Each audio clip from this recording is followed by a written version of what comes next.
앞으로 이 강단을 통해서 3주 동안 이 로마서 6장의 말씀을 가지고 성도님들과 함께 우리가 어떻게 죄를 이길 수 있을까에 대한 주제로 함께 말씀을 나누고자 합니다. 그래서 오늘은 첫 번째로 이 거룩한 신분을 잊지 말라라는 제목으로 하나님 말씀 함께 나누고자 합니다.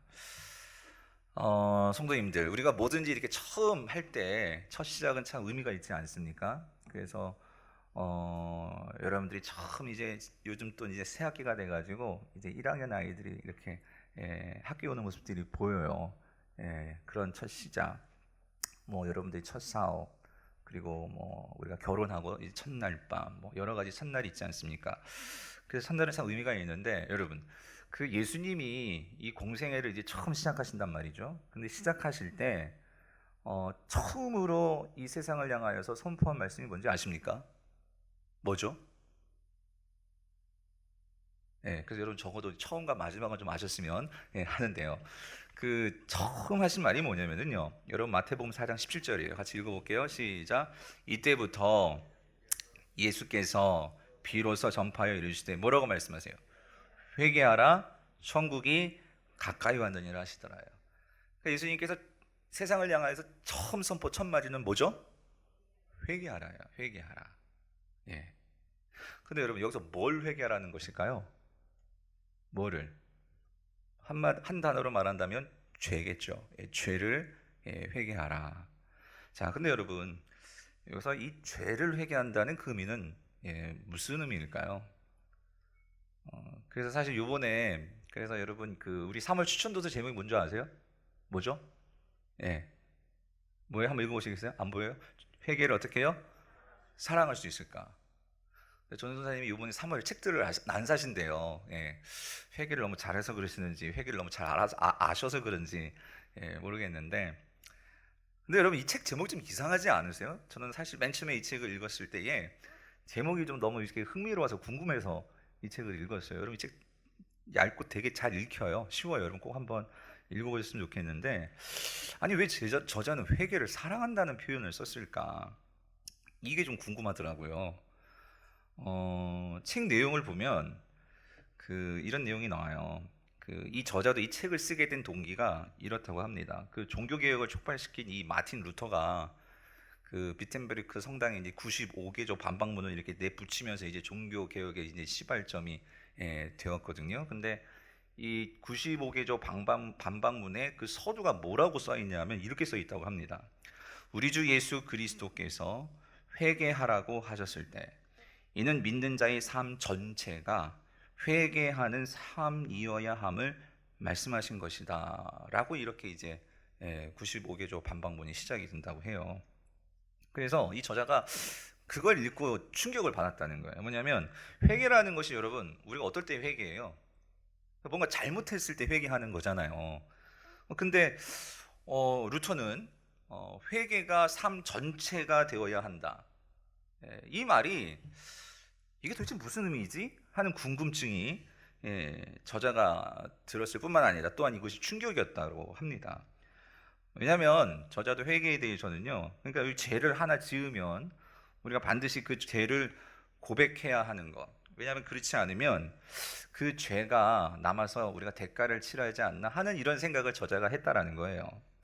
그래서 나중에 하나님 심판대 앞에 서면 회개하지 않은 죄가 있으면 거기에 책망을 듣거나 또 혹은 우리가 일상에서 어떤 죄 때문에 이 저주를 받게 되는 것은 아니니까 이게 두려워가지고 그래서 우리가 회개를 해야 하지 않나. 저자는 원래 그렇게 생각을 했다는 거예요. 그런데 루터는 성도의 삶 전체가 회개가 되어야 한다라고 말하는 것이 이 저자는 되게 의아해했다라는 것입니다.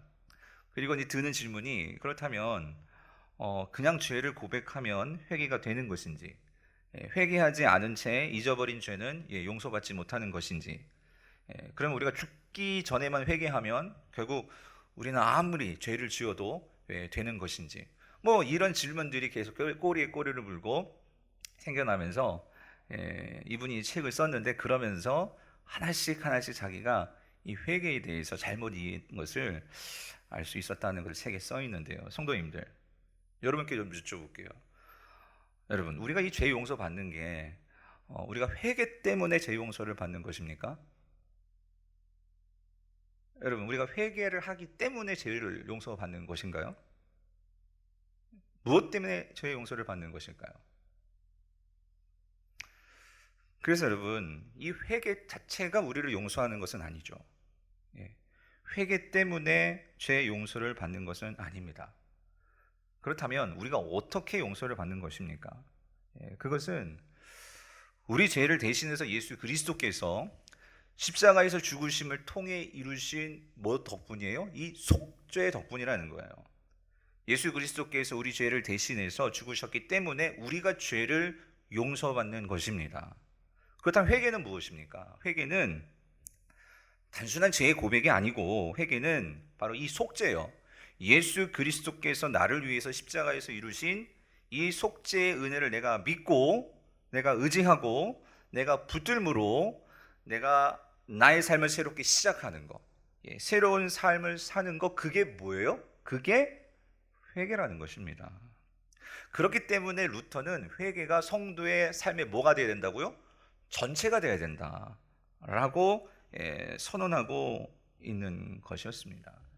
즉 회개는 예수님의 속죄를 내가 믿고 내가 의지하는 구체적인 표현이요, 삶에서 구체적인 열매로 나타나는 것, 그게 성경이 말하는 회개라는 것입니다. 그래서 여러분, 이러한 관점에서 저는 오늘 이 로마서를 좀 보려고 해요.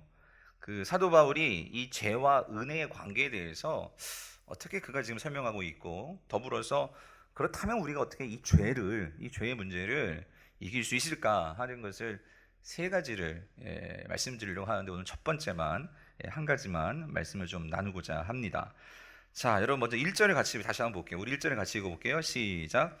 그런즉 우리가 무슨 말을 하리요? 은혜를 더하게 하려고 죄에 거하겠느냐.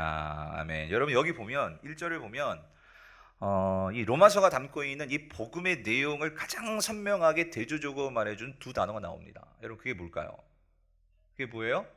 죄와 은혜라는 거예요. 성도님들, 그 죄가 무엇입니까? 죄가 뭐죠? 여러분 이게 죄 하면 딱 떠오르는 게 뭐예요? 뭐가 떠오르세요? 예?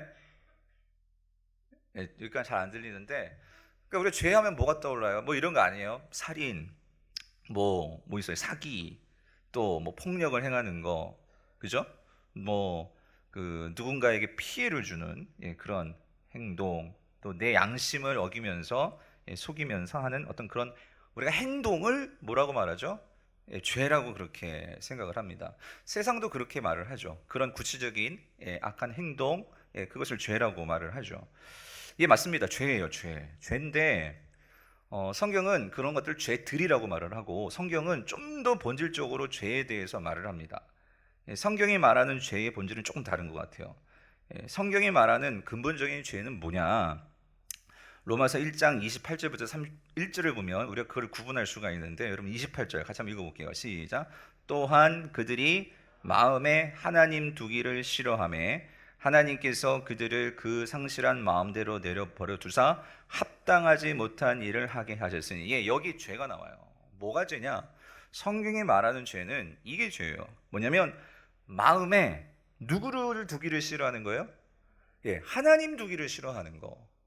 이게 죄라는 거예요.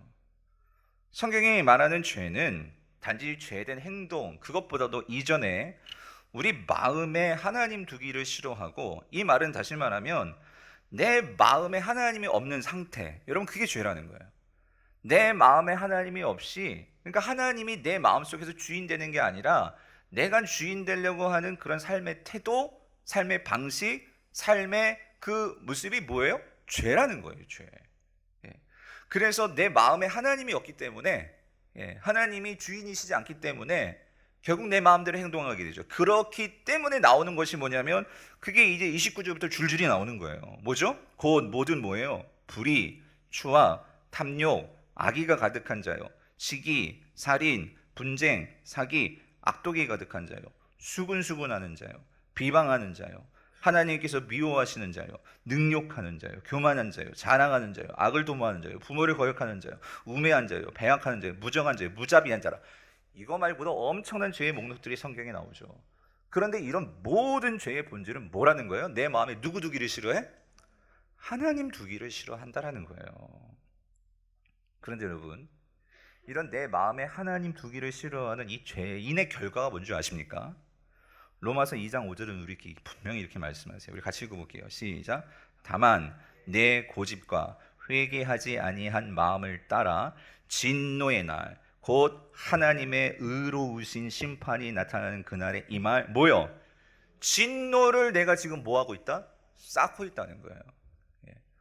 하나님의 진노가 기다리고 있다는 거예요.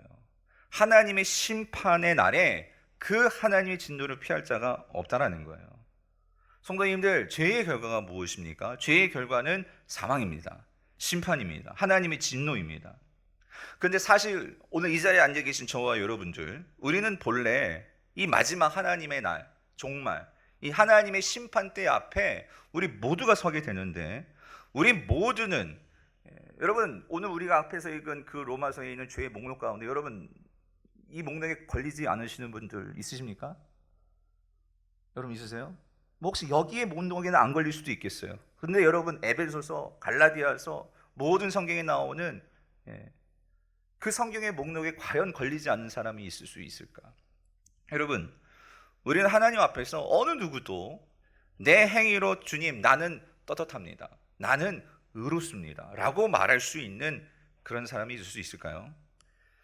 여러분, 우리의 행위로는요 절대로 하나님 앞에서 하나님의 의보다 의롭지 않고서는 우리는 결코 의로울 수가 없습니다. 그런데 그 앞에서 누가 의롭다 말할 수 있겠습니까? 그래서 로마서 3장 23절은 우리에게 이렇게 선언합니다. 뭐라고 선언합니까? 모든 사람이 어떻게 해요? 죄를 범하였음에 하나님의 영광에 어떻게 된다고요?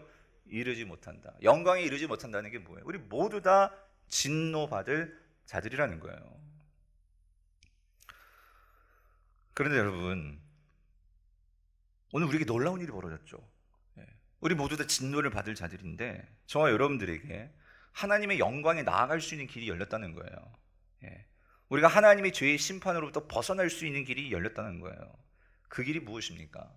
우리 3장 22절 그 이유, 우리 23절부터 다시 한번 읽어볼게요. 시작. 모든 사람이 죄를 범하였음에 하나님의 영광에 이르지 못하는데, 그런데 새 길이 뭐예요? 그리스도 예수 안에 있는 속량으로 말미암아 하나님의 은혜로 값없이 의롭다 하심을 얻은 자 되었느니라. 이 예수를 하나님이 그의 피로써 믿음으로 말미암는 화목제물로 세우셨으니 이는 하나님께서 길이 참으시는 중에 전에 지은 죄를 어떻게 해요? 간과하심으로 자기의 의로움을 나타내려 하심이니. 26절 크게 같이 읽겠습니다. 곧 이때에 자기의 의로우심을 나타내사 자기도 의로우시며 또한 예수 믿는 자를 어떻게 해요? 의롭다 하심이라 라고 선포를 하셨다는 거예요. 성도님들, 이거를 은혜라고 말하는 거예요. 우리가 도저히 우리의 힘으로 어쩔 수 없는 그 일이에요. 돈 주고도 살 수 없고 우리의 행위로도 해결할 수 없고, 그런데 이 은혜가 우리의 죄 용서를 해주셨다는 거예요. 우리의 노력이 아니고 행위도 아닌 무엇을 통해서요? 예수 그리스도의 십자가의 그 죄값의 이 속량으로 우리가 그것을 믿기만 하면, 믿음으로 오늘 우리는 뭐예요? 구원을 받게 된다는 거예요. 이게 얼마나 놀라운 은혜라는 거죠. 우리가 이 놀라운 은혜를 통해서만 우리가 죄의 용서를 받고 오늘 우리는 의롭게 된다는 거예요.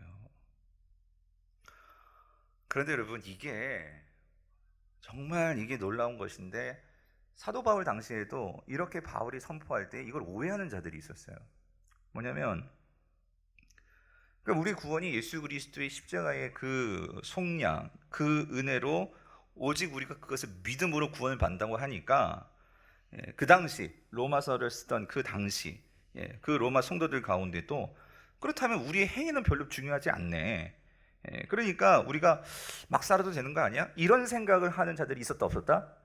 있었다라는 거예요. 그러니까 죄를 범해도 우리가 예수를 믿기만 하면 구원 받으니까, 그러니까 뭐 우리의 삶은 뭐 그렇게 중요하지 않네. 그러니까 우리가 뭐 그렇게 살다가 마지막에 회개 한번 하면 주님, 나 주님 믿습니다 하면 우리 다 천국 가는 거네. 이렇게 생각하는 성도들이 있었다 없었다? 있었다라는 거예요. 근데 여러분, 이게 로마서를 쓴 당시 그 성도들에게만 있었겠습니까? 비단 이것이 사도 바울 당시의 얘기일 뿐일까요? 오늘 우리에게는 어떨까요? 여러분, 우리 성도들 가운데는 이런 생각, 우리는 없습니까? 내가 예수를 믿는다고 하면서도 우리의 삶에서는 세상의 사람들과 전혀 다를 바 없는 세상 사람들과의 그런 모습들이 우리에게는 없지 않습니까? 우리가 구원받다고 자신은 하는데, 그런데 반복되는 죄를 우리가 심각하게 생각하지도 않고, 죄를 지어도 우리는 회개만 하면 우리를 용서하시는 그 사랑의 하나님의 이 교리만을 들이대면서 자신의 죄를 합리하고 죄에 대해서 심각하게 여기지도 않고 죄에 대해서 가슴 아파하지도 않고 그렇게 살아가는 성도들이 우리 가운데는 없습니까? 지금 사도 바울이 이 문제를 던지는 거예요. 뭐라고 던지죠? 6장 1절 다시 한번 읽어볼게요. 뭐라고 말씀하세요? 그런즉 우리가 무슨 말을 하요? 은혜를 더하게 하려고 죄에 거하겠느냐? 이 질문을 던지는 거예요. 이에 대해서 사도 바울이 주저없이 2절에서 단호하게 이렇게 말씀을 합니다. 뭐라고 말씀하세요? 그럴 수 어떻다고요? 2절이요. 뭐라고요? 그럴 수 없느니라 라고 말을 하는 거예요. 그럴 수 없다라는 거예요. 왜죠? 우리는 죄에 대하여 뭐예요? 죽었다는 거예요. 죄에 대하여 죽었는데 우리가 어찌 그 가운데서 다시 살 수 있느냐라고 사도 바울은 우리에게 반문하고 있어요. 자, 그렇다면 여러분, 여기서 이 죄에 대하여 죽었다라는 이 의미가 무엇일까요? 여러분, 이 말을 우리가 잘 이해해야 되는데요. 죄에 대하여 죽었다. 생각해보면 알 듯 모를 듯 해요. 그러니까 이 말이 여러분, 죄에 대해 죽었다 이 말이, 그러니까 신자는 더 이상 죄를 지을 수 없다라는 말일까요? 그러니까 신자는 더 이상 죄를 지을 수 없을 뿐만 아니라 죄를 짓는 것을 원하지도 않는다. 이게 죄에 대해서 죽었다라는 말일까요? 여러분 어떠세요? 조은수 집사님 어떠세요?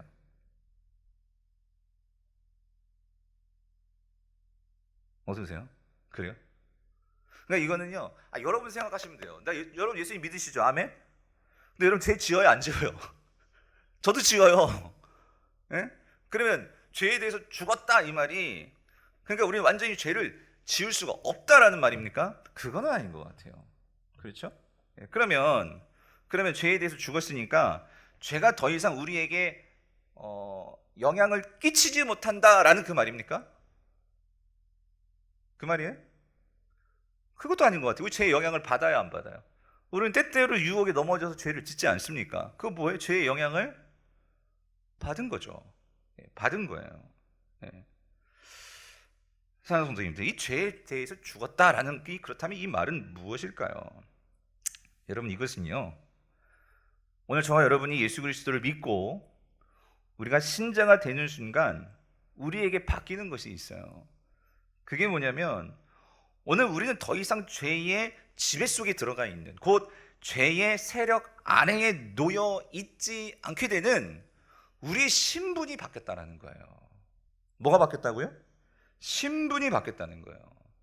예수 그리스도의 십자가의 속죄 사건으로 인해서 저와 여러분은요, 이 신분이 완전히 이전과는 완전히 바뀐 존재들이라는 거예요.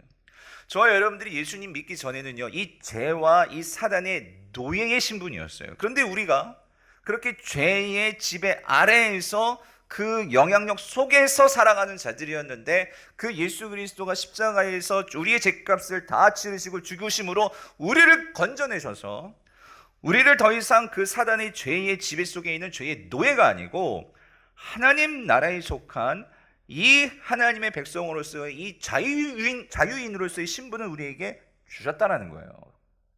그런데 우리가 어떻게 다시 그 죄의 옛날의 그 모습들을 살 수 있느냐? 바울은 지금 이렇게 얘기하는 거예요. 자, 이게 무슨 말이냐면, 바울은 이 그림을 가지고 생각을 하는 거예요. 말을 하는 거예요. 여러분, 마치 그 출애굽기에서 이스라엘 백성들이 그 애굽에서 무슨 생활을 했어요? 종살이 했어요. 애굽의 노예 생활을 했어요. 그러니까 이들은요, 누구 말 따르면서 살아야 돼요? 애굽의 왕 바로의 말을 따르면서 살아야 되는 거예요. 그게 죽기 살기로 노동만 하고 사는 거예요. 사로잡혀가지고 이러지도 못하고 저러지도 못하고 그렇게 사는 자들이 누구였어요? 이스라엘 백성이었어요. 그런데 하나님께서 그들을 어떻게 하셨죠? 구원하셨죠. 구원하셔서 그들을 어떻게 만드셨어요? 하나님의 백성 삼으셨어요. 그러면 이들이 뭐가 바뀌었죠? 이들이 이제 노예예요? 아니죠. 자유인이에요. 그럼 어떻게 살아야 돼요? 자유인답게 하나님의 법을 따르며 하나님과 함께하는 삶을 살아야 되잖아요. 근데 문제는 뭐냐면, 여러분 우리가 출애굽기를 보면 알죠? 민수기를 보면 더 잘 알죠? 이들이 그런 자유인이 되었는데도 그들이 이제 먹는 문제 나오면 맨날 뭐 얘기해요? 애굽에서 우리가 파 먹었을 때, 부추 먹었을 때, 예? 막 치즈도 나와요. 막 치즈도 먹었을 때, 막 그때 뭐 생선을 먹었을 때, 그러면서 뭐 그리워해요? 그거 먹는 거는 그렇게 좋을 수 있어요. 근데 애굽으로 다시 돌아가면 또 뭐가 되는 거예요? 죄의 노예가 되는 거죠.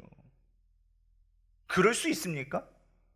바울은 말하는 거예요. 그럴 수 없다라고 말을 하는 거예요. 왜죠? 우린 소속이 바뀌었어요. 신분이 바뀐 존재예요. 그래서 골로새서에서 이렇게 말씀하십니다. 우리 13절 14절 1장 같이 읽어볼게요. 시작. 그가 우리를 흑암의 권세에서 건져내사 그의 사랑에 어디요? 아들의 나라로 어떻게 하셨다고요? 옮기셨다라는 거예요. 우리의 신분이 완전히 바뀐 존재예요. 우린 노예가 아니라 자유인이에요. 자유인. 내가 선택할 수도 있고 내가 그걸 막을 수도 있고 거부할 수도 있고, 우리가 그럴 수 있는 존재가 되었다는 거예요. 왜죠? 14절에 누구 때문에? 그 아들 안에서 우리가 속량 뭐요? 곧 죄사함을 얻었도다라는 거예요. 이 은혜를 받았는데, 그래서 여러분 오늘 이 신분, 아들의 나라로 들어간 이 신분이 구체적으로 어떤 신분인지 아십니까? 여러분 베드로 사도는 베드로전서 2장 9절 10절에서 그 신분을 우리에게 분명히 말씀하십니다. 저와 여러분의 신분이에요. 뭐라고 말씀하세요? 그러나 같이 읽어보죠. 너희는 택하신 족속이요 왕같은 제사장들이요 거룩한 나라요 그의 소유가 된 백성이니 이는 너희를 어두운 데서 어떻게 해요? 불러내요 그의 기이한 빛에 들어가시게 하신 이의 아름다운 덕을 어떻게 해요? 선포하게 하려 하심이라. 너희가 전에는 뭐라고 말씀하세요? 백성이 아니더니 이제는 누구예요? 하나님의 백성이요. 전에는 어때요? 긍휼을 얻지 못하는 자였더니 이제는 어떻게 해요? 긍휼을 얻은 자니라 라고 말씀하고 계세요. 여러분 변해도 엄청 변했죠. 예? 우리가 그런 신분으로 바뀌었다는 거예요. 그래서 여러분 우리가 죄를 이기는 방법 세 가지를 이제 3주 동안 말씀드릴 건데, 오늘 이거 하나 꼭 기억하세요. 우리가 죄를 이길 수 있는 그 첫 번째 방법은 뭔지 아십니까? 우리의 이 신분을 잊지 않는 거예요.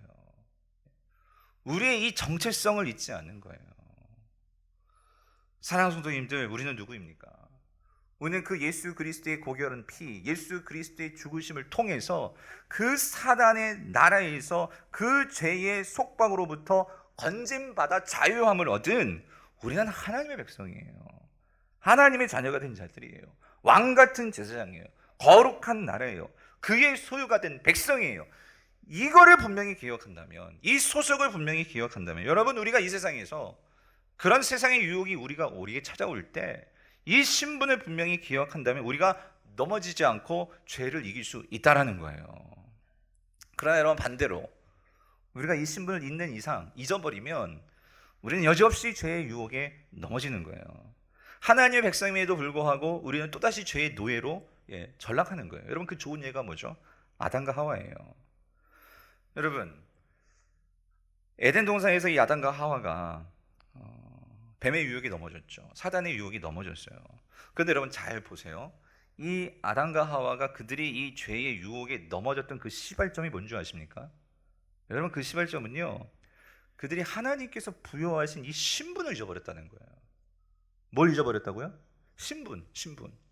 여러분 창세기 1장 26절 27절에 그들의 신분이 나와요. 같이 한번 읽어볼게요. 26절 27절 시작. 하나님이 이르시되 우리의 형상을 따라 우리의 모양대로 우리가 사람을 만들고 그들로 바다의 물고기와 하늘의 새와 가축과 온 땅과 땅에 기는 모든 것을, 이거 잘 주의해서 보세요. 땅에 기는 모든 것을 어떻게 해요? 다스리게 하자 하시고, 여러분 이게 아담과 하와의 신분이에요. 하나님이 자기 형상 곧 하나님의 형상대로 어떻게 해요? 사람을 창조하시되, 그러면 아담만이에요? 아니에요. 남자와 어떻게 해요? 여자를 창조하신 거예요. 아담과 하와에게 모든 것을 다스릴 수 있는, 하나님 제외하고 서로를 제외하고 이 땅의 모든 것을 다스릴 수 있는, 땅에 기는 것까지 모든 것을 다스릴 수 있는 하나님의 대리자로서의 그 신분, 그 특권을 이 아담과 하와에게 주셨어요. 주셨는데 오늘 이 아담과 하와가요, 그 땅에 있는 그 어떤 다른 피조물과도 비교가 안 되는 이 지위와 신분을 가졌는데도 이 하와가 어떻게 되었죠? 그 뱀이라는 그 자신보다도 자신처럼 신분도 없고 지위도 없는 그런 뱀의 지배를 받아가지고, 하나님은 분명히 땅에 기는 모든 것을 다스리라고 했는데 그가 다스리는 것이 아니라 그 뱀의 지배를 받아서 다스림을 받는 존재가 되어 버렸다라는 거예요. 뭐죠? 신분을 잊어버린 거예요. 성도님들, 이 죄의 유혹에 넘어지는 게 이게 하와뿐이겠습니까? 여러분, 오늘날 왜 남편들이 아내 몰래 바람을 피고 왜 성적인 탈선을 하고 왜 죄의 유혹에 빠져가 넘어집니까? 신분을 잊어버리는 거예요. 내가 남편이라는 신분, 내가 이 가정의 아들, 딸들의 아버지라는 그 신분, 그거를 잊어버리는 순간 어떻게 해요? 탈선하는 거죠.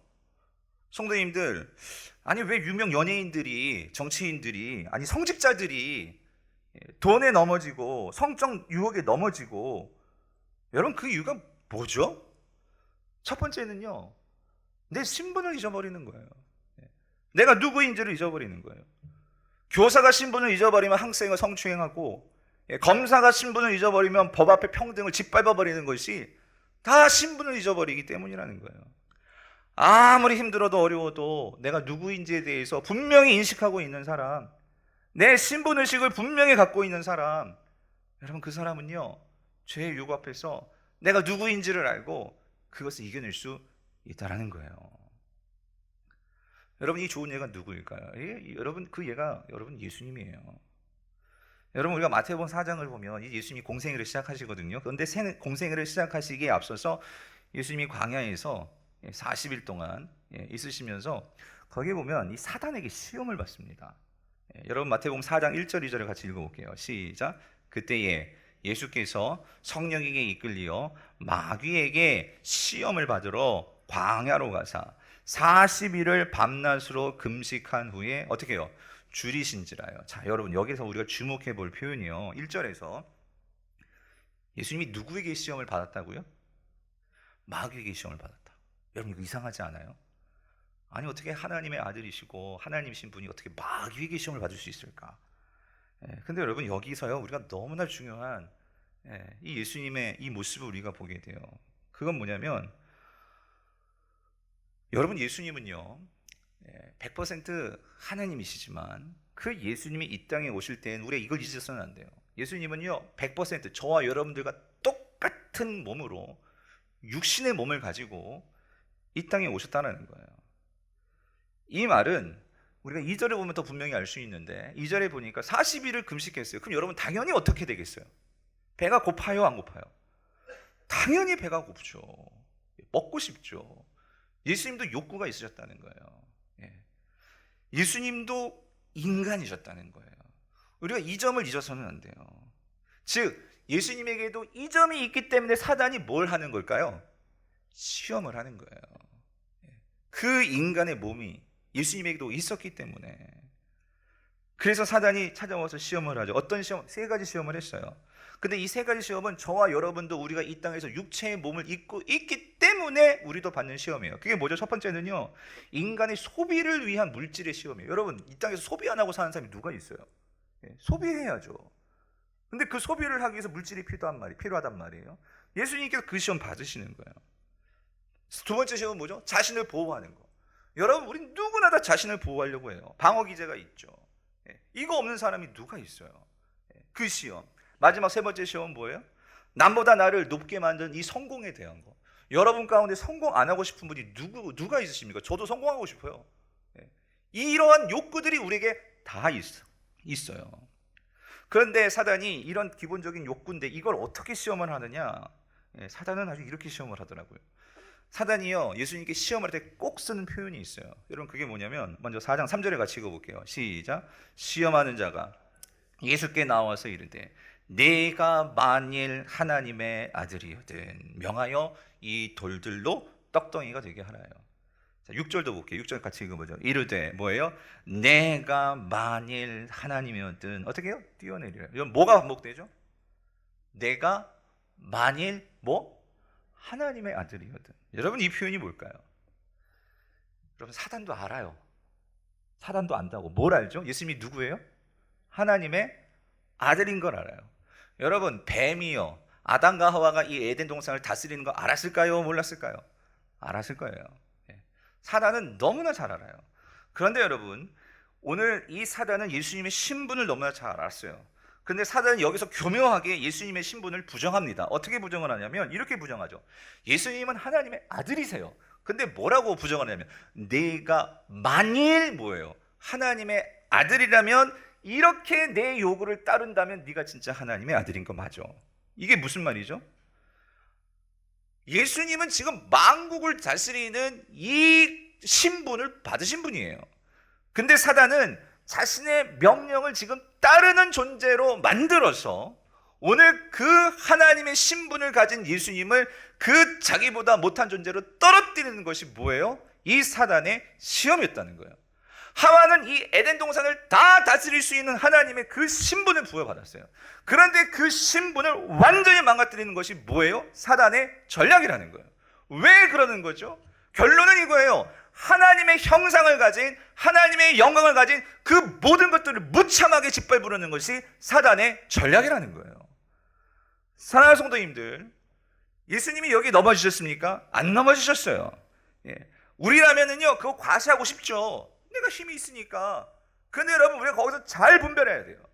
예수님은 그 시험에 넘어지지 않으셨어요. 왠 줄 아십니까? 여러분, 오늘 이 4장이 있기 전에 바로 전에 마태복음 3장에서 예수님께서 세례를 받으시는 장면이 있어요.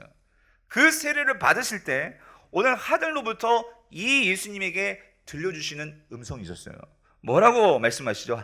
하나님이 들려주시는 음성이죠. 마태복음 3장 17절 같이 읽어보죠. 하늘로부터 소리가 있어 말씀하시되 이는 내 사랑하는 아들이요 내 기뻐하는 자라 하시니라고 말씀하셨어요.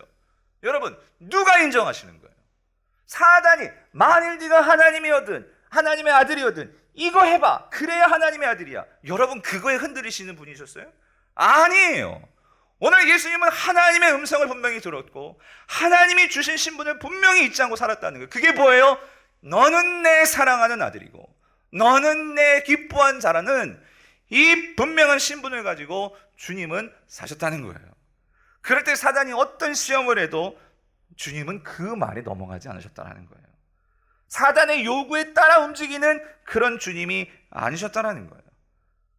예수님은 분명한 이 신분과 정체성이 있었기 때문에 사단의 말이 아니라 아버지 하나님의 말을 따르는 그 주님이셨다는 거예요.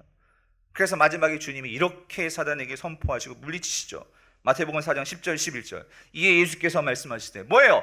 사탄아 물러가라. 여러분, 우리는 이거를 말할 수 있는 특권이 있는 존재들이라는 거예요. 죄야 물러가라라고 우리는 말할 수 있다라는 거예요. 그 죄에 따라가는 것이 아니고 사탄아 물러가라. 기록되었으되 주 너희 하나님께 경배하고 다만 그를 섬기라 하였느니라. 그러다 이 말이 떨어지자마자 무섭게 사탄이 어떻게 해요? 이에 마귀는 예수를 어떻게 해요? 떠나고 해요. 떠나고 천사들이 나와서 어떻게 해요? 수종드니라.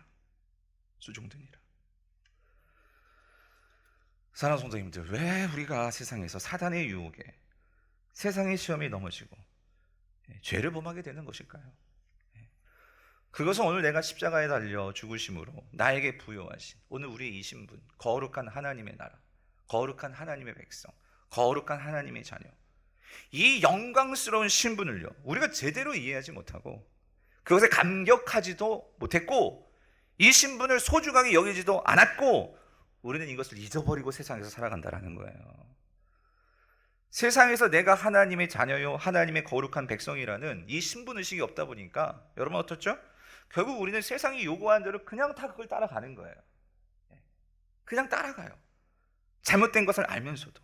왜죠? 다들 그렇게 하니까. 다들 그렇게 해야 우리가 성공을 하니까. 우리가 하나님의 거룩하심, 그 부르심을 받은 성도임에도 불구하고 다들 그렇게 해야 산다고 하니까 우리의 신분은 그냥 헌신짝처럼 내팽개치고 우리는 그렇게 따라가게 된다는 거예요. 여러분, 이게 사탄의 전략이라는 거예요. 우리는 이미 죄에 대하여 죽은 우리인데 또다시 우리는 다시 그 애굽으로 돌아가는 그 모습이 오늘 성도들의 모습이 될 수 있다는 거예요. 그래서 여러분, 사도 바울은 오늘 우리에게 분명하게 이렇게 말씀하십니다. 여러분 11절 같이 한번 읽어볼게요. 11절 같이 읽겠습니다. 시작.